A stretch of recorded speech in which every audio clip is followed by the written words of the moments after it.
بسم اللہ الرحمن الرحیم۔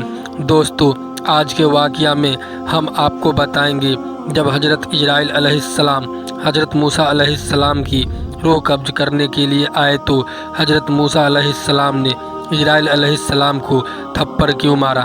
آپ سے گزارش ہے کہ اس ویڈیو کو آخر تک ضرور دیکھیں۔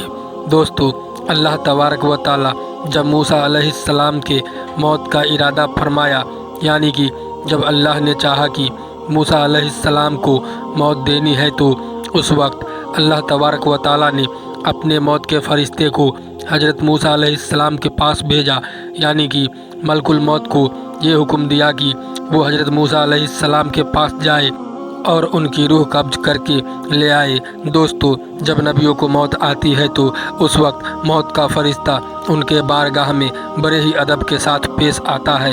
اب اللہ کی حکم پاتے ہی موت کا فرشتہ یعنی کہ ملک الموت حضرت موسیٰ علیہ السلام کے پاس آئے اور آنے کے بعد میں کہنے لگے، اے موسیٰ، میں آپ کو لینے کے لیے آیا ہوں، چلیے، آپ کا وقت پورا ہو چکا ہے۔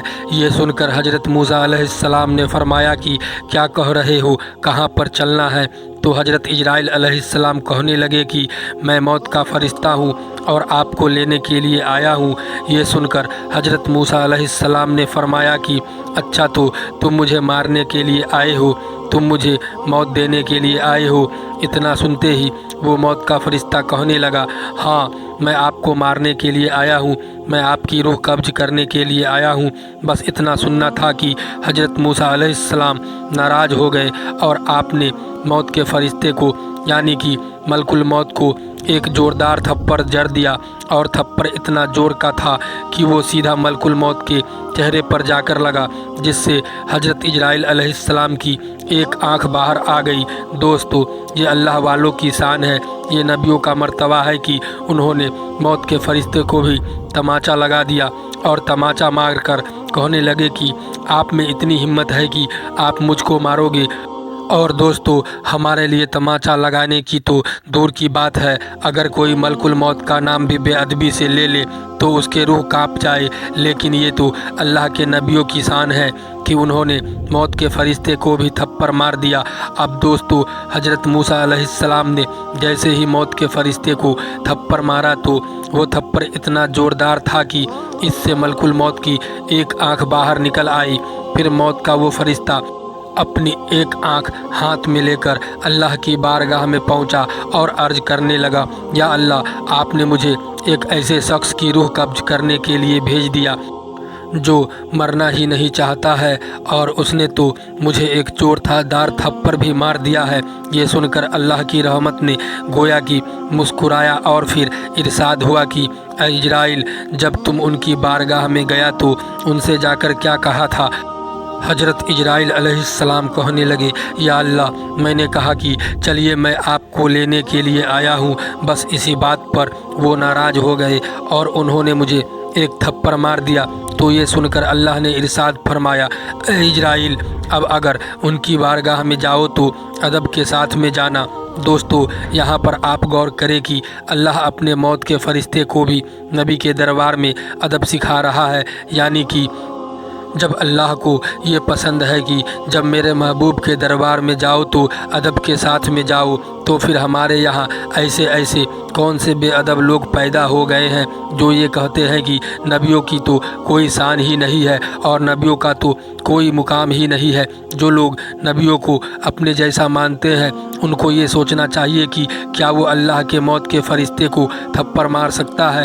ہرگز نہیں، کیونکہ موت کے فرشتے کا نام تو سن کر بڑے کی حالت خراب ہو جاتی ہے، اور اللہ کے وہ محبوب بندے ہیں جو موت کے فرشتے کو بھی تماچا لگا سکتے ہیں، اور ایسی صورت میں اللہ بھی ان پر ناراض نہیں ہوتا ہے۔ اللہ بھی ان کو یہ نہیں کہتا کہ جب میں نے اپنے فرشتے کو آپ کے پاس بھیجا تو آپ نے اسے کیوں مارا، بلکہ اللہ اپنے موت کے فرشتے سے یہ فرما رہا ہے کہ تو نے ان کا ادب کیوں نہیں کیا، تو میرے محبوب کے بارگاہ میں ادب سے کیوں نہیں گیا۔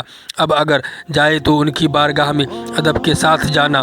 اب آپ یہاں پر سوچئے کہ جب حضرت موسیٰ علیہ السلام کے ادب کا یہ حال ہے تو پھر اللہ کے آخری نبی حضرت محمد مصطفیٰ صلی اللہ علیہ وسلم کا مرتبہ کتنا بلند ہوگا، ان کی شان کیسی ہوگی۔